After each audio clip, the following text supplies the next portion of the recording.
বিশ্বনবী একবার রাত্রিবেলা সাহাবাদেরকে বললেন, তোমাদের মধ্যে কে আছো রাতের বেলা 1000 কোরআনের আয়াত করে বিছানায় ঘুমোতে যাবা? হাত তোলো। কেউ হাত তোলে না। ওমি 1000 আয়াত কি বাড়ির কাছের কথা? কথা বলেন।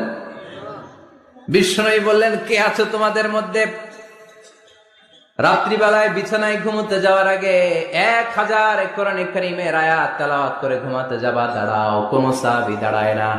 বিশ্বনবী ডানে তাকায়, বায়ে তাকায়, সামনে তাকায়, কেউ হাত তোলে না। বিশ্বনবী বললেন, ও সাহাবারা, এবার বলো তোমাদের মধ্যে কে কে আছো সূরাতুত তাকাসুর পরে রাত্রে বিছানায় ঘুমোতে যেতে পারবা? এবার সব হাত উঠে গেছে। সুবহানাল্লাহ পড়েন।